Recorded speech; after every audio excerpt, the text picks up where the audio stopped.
அரசியல் அணுகுண்டு. Yes, it's a political bomb. நம்மளோட சில பேர் வரலாம் இல்லையா, அதுக்கான அரசியல் சூழல் உருவாகலாம் இல்லையா, நம்மளை நம்பி நம்மளோட களம் காண வர்றவங்களுக்கும் ஆட்சி அதிகாரத்துல பங்களிப்பு தந்து அதிகார பகிர்வு செய்யப்படும். ஆட்சியில் பங்குன்றது பத்தி அது தமிழ்நாட்டுக்கு ஒத்து வராது. நீங்க பாட்டுக்கு ஒரு கூட்டணி வச்சுக்கிட்டு மீண்டும் மீண்டும் தமிழகத்தை ஏமாத்தி நீங்க சம்பாதிச்சுக்கிட்டே போயிட்டு இருப்பீங்க. அந்த கூட்டணி உடைக்க கூடாது, உடைக்கிறது தானங்க அரசியல்.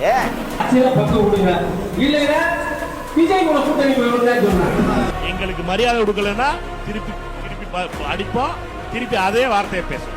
மேடையிலேயே நான் அதிகாரத்தை பகிர்ந்தளிக்கிறேன் என்று விஜய் அறிவித்ததே கூட்டணி உடைய வேண்டும் என்பதற்காகத்தான். எங்களுக்கு ஒரே ஆப்ஷன், இன்னைக்கு விஜய் கூட சேர்வதாக எங்களுக்கு தொண்டர்கள் விருப்பப்படுகிறார்கள். நான் விக்கிரவாண்டி மாநாட்டில் பேசும்போது ஒரு பொலிட்டிக்கல் பாம் ஒன்னு சொன்னேன், ஞாபகம் இருக்கா?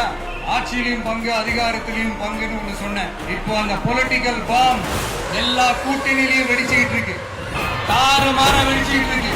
கான்பிடண்டா இருங்க.